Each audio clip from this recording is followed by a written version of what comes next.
امریکہ نے ایک بار پھر ایران کو سخت پیغام دیتے ہوئے خبردار کیا ہے کہ لاکھوں ایرانی حکومت کے خلاف احتجاج کر رہے ہیں۔ ہم ایران کے بہادر عوام کے ساتھ کھڑے ہیں۔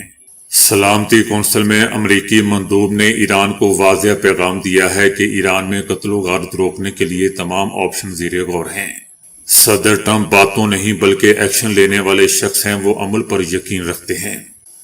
سلامتی کونسل میں امریکی مندوب نے ایران کا طرز عمل مذاکرات کے برعکس قرار دیا اور کہا کہ ایرانی حکومت نے مظاہرین پر طاقت کا وحشیانہ استعمال کیا۔ ایرانی حکومت کی جانب سے اپنے ہی شہریوں کے خلاف طاقت کے استعمال سے عالمی امن اور سلامتی پر منفی اثرات مرتب ہو رہے ہیں۔ دوستو، ان سینس لیس لوگوں سے بندہ پوچھے کہ تمہارے امریکہ میں خود کیا ہو رہا ہے؟ آئے دن لوگوں کو مارا جا رہا ہے یا لوگ ایک دوسرے کو مار رہے ہیں؟ پہلے اپنے ملک کی تو حفاظت کر لیں، پھر دوسرے ملکوں کے ساتھ بھی پنگا لے لیں۔ بہرحال امریکی مندوب نے ایران میں انٹرنیٹ بندش کی خبروں کی مذمت کرتے ہوئے الزام عائد کیا کہ یہ اقدام جان بوجھ کر زمینی حقائق کو دنیا سے چھپانے کے لیے کیا جا رہا ہے۔ ایران کو مذہبی نظریات کے نام پر امریکہ اور اسرائیل کی سلامتی کے لیے خطرہ اور تخریب کاری اسپانسر کرنے والا ملک قرار دیا اور کہا کہ ایران کا طرز عمل نہ صرف اپنے عوام بلکہ عالمی استحکام کے لیے بھی خطرہ ہے۔ ایرانی رجیم کو صورتحال کا سزاوار قرار دیا جائے۔ چائنا نے کہا ہے کہ امریکہ ایران پر طاقت کے استعمال کی کوششیں فوری ختم کر دے اور ہم دنیا کو جنگل کے قانون کی طرف دھکیلنے کے مخالف ہیں۔ چائنا کا کہنا ہے کہ امریکہ ایران کو مسلسل طاقت کے استعمال کی دھمکیاں دے رہا ہے، جس سے مشرق وسطی میں ایک اور جنگ کے بادل منڈلا رہے ہیں۔ چائنا کا دوستوں کہنا ہے کہ چائنا کسی بھی ملک کی سالمیت کے خلاف طاقت کے استعمال کی مخالفت کرتا ہے۔ چائنا چاہتا ہے کہ مسائل کا حل اقوام متحدہ کے چارٹر اور عالمی قوانین کے مطابق ہی ہو۔ چائنا نے یہ بھی کہا کہ ایران خود مختار ملک ہے، ایرانی عوام کو اپنے فیصلے کرنے میں آزادی ہونی چاہیے، ایران کو درپیش مسائل سے نمٹنے کے لیے عالمی برادری کو مدد کرنی چاہیے۔ چائنا نے یقین ظاہر کیا کہ ایرانی حکومت اور عوام متحد رہیں گے اور مشکلات پر قابو پا لیں گے۔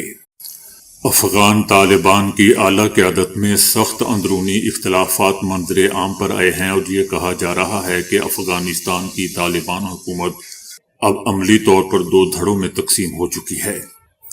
طالبان کے سربراہ ہیبت اللہ کی ایک لیک ہونے والی آڈیو کلپ میں انہیں خبردار کرتے ہوئے سنا جا سکتا ہے کہ اندرونی تقسیم کے نتیجے میں افغانستان کا خاتمہ ہو سکتا ہے۔ طالبان قیادت 2 واضح دھڑوں میں تقسیم ہو چکی ہے۔ قندھار میں موجودہ گروہ کی قیادت ہیبت اللہ کے ہاتھ میں ہے، جو ایک سخت گیر اسلامی امارات کے قائل ہیں۔ ان کا تصور ایک ایسے نظام کا ہے جو جدید دنیا سے کٹا ہوا ہے، جہاں مذہبی شخصیات کے ذریعے معاشرے پر مکمل کنٹرول قائم رکھا جائے۔ اس دھڑے میں خواتین کی تعلیم اور ملازمت کی سخت مخالفت کی جاتی ہے اور جدید ٹیکنالوجی خصوصاً انٹرنیٹ کو اسلامی اقدار کے لیے خطرہ سمجھا جاتا ہے۔ ہیبت اللہ نے قندھار کو طاقت کا مرکز بنا کر سیکیورٹی فورسز اور اسلحے کی تقسیم جیسے اہم فیصلے بھی کابل سے اپنے ہاتھ میں لے لیے ہیں۔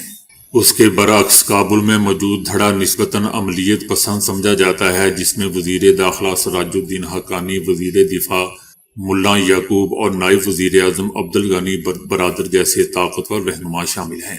یہ گروہ افغانستان کے لیے خلیجی ریاستوں جیسا ماڈل چاہتا ہے جو اسلامی شناخت کے ساتھ ساتھ معاشی طور پر فعال ہو اور عالمی برادری سے تعلقات رکھتا ہو۔ ان رہنماؤں کا ماننا ہے کہ تجارت، سفارتکاری اور ریاستی نظم و نسق کے بغیر ملک چلانا ممکن نہیں۔ یہی وجہ ہے دوستو کہ یہ گروہ جدید ٹیکنالوجی اور محدود دائرے میں لڑکیوں کی تعلیم کی حمایت بھی کرتا ہے۔ ہیبت اللہ کو 2016 میں انہیں ایک ایسے مذہبی عالم کے طور پر منتخب کیا گیا تھا جو مختلف دھڑوں کے درمیان اتفاق پیدا کر سکے، مگر اقتدار میں آنے کے بعد وہ ایک آمر حکمراں بن چکے ہیں۔ ہیبت اللہ اجلاسوں میں کم ہی بولتے ہیں، عوام میں چہرہ چھپاتے ہیں۔ انہوں نے سراج حقانی اور ملا برادر جیسے بااثر رہنماؤں کو بھی آہستہ آہستہ اختیارات سے محروم کر دیا۔ بتایا جا رہا ہے کہ طالبان کے اندرونی اختلافات ستمبر 2025 میں فیصلہ کن موڑ پر پہنچے، جب قندھار سے ملک بھر میں انٹرنیٹ اور فون سروسز بند کرنے کا حکم جاری ہوا۔ کیونکہ ہیبت اللہ انٹرنیٹ کو غیر اسلامی مواد کا ذریعہ سمجھتے ہیں، مگر کابل قیادت کے لیے یہ حکم ناقابل قبول تھا، کیونکہ حکمرانی، تجارت اور اثر و رسوخ کا بڑا حصہ انٹرنیٹ پر ہی منحصر ہے۔ عبدالغنی برادر نے اس سے پہلے قندھار جا کر سپریم لیڈر کے قریبی حلقوں کو خبردار کیا تھا کہ انہیں حالات کی سنگینی سمجھنی چاہیے، مگر ان کی بات کو نظر انداز کر دیا گیا۔ 29 ستمبر کو انٹرنیٹ سروس بند کر دی گئی، لیکن 3 دن بعد انٹرنیٹ بحال کر دیا گیا، جسے ماہرین طالبان کی تاریخ میں ایک غیر معمولی بغاوت قرار دے رہے ہیں۔ یہ بات دوستو قابل غور ہے کہ کابل گروپ نے لڑکیوں کی تعلیم پر پابندی جیسے معاملات پر کبھی کھل کر ہیبت اللہ کی حکم عدولی نہیں کی، مگر انٹرنیٹ بندش نے ان کے مفادات، مراعات اور مالی ذرائع کو براہ راست خطرے میں ڈال دیا، جس پر وہ خاموش نہیں رہ سکے، اور انہوں نے ہیبت اللہ کے حکم کے بغیر انٹرنیٹ بحال کر دیا۔ بتایا جا رہا ہے کہ تازہ ترین صورتحال بظاہر قابو میں ہے، مگر تناؤ ابھی بھی برقرار ہے۔ ایران نے کہا ہے کہ ان کا کشیدگی یا تصادم کا کوئی ارادہ نہیں ہے، لیکن جارحیت ہوئی تو پھر بھرپور اور نپا تلا جواب دیا جائے گا، بلکہ امریکہ کو سرپرائز ملے گا۔ ایران نے دوستو صدر ٹرمپ کی انتظامیہ کو امریکی رجیم قرار دیا اور کہا کہ جو 12 روزہ جنگ کے ذریعے اپنے مقاصد حاصل کرنے میں ناکام رہے، اب وہ وہی اہداف سیاسی عدم و استحکام پیدا کر کے حاصل کرنے کی بھونڈی کوشش کر رہے ہیں۔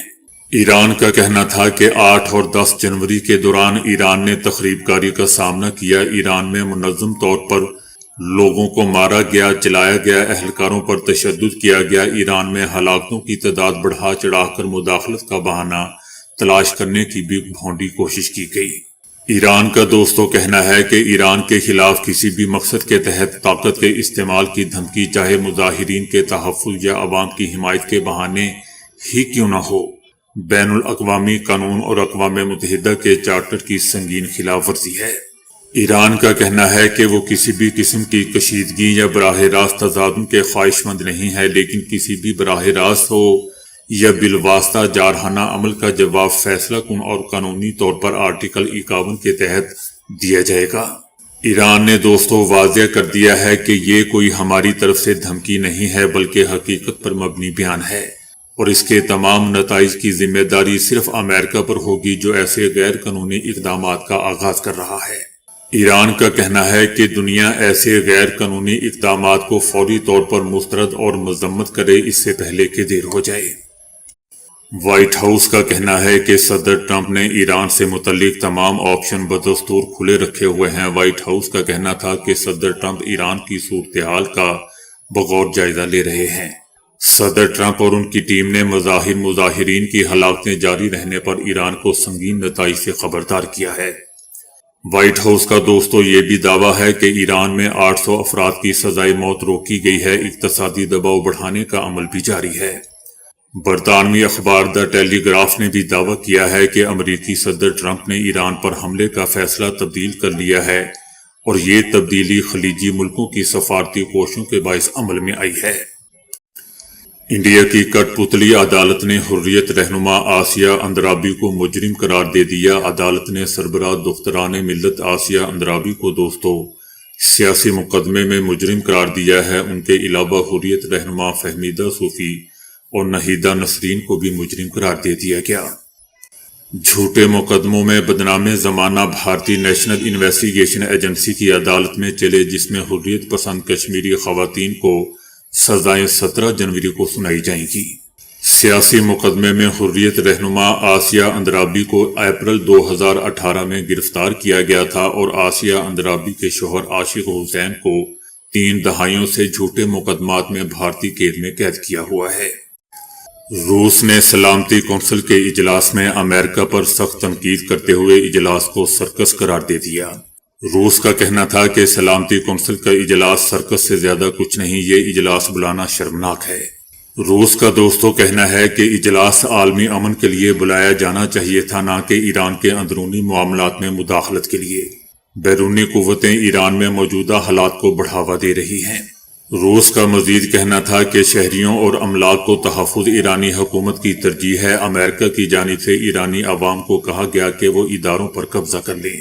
یہ بیانات کسی بھی ملک کی سالمیت کے خلاف ہے۔ روس کا دوستو یہ بھی کہنا ہے کہ ایرانی سپریم لیڈر اور حکومت کی حمایت میں وسیع پیمانے پر لوگ نکلے امریکی کارروائی سے خطہ مزید بحران کا شکار ہو جائے گا۔ اس کے علاوہ روس کی جانب سے مسائل کے پرامن حل میں تعاون کی پیشکش بھی دوستوں کی گئی۔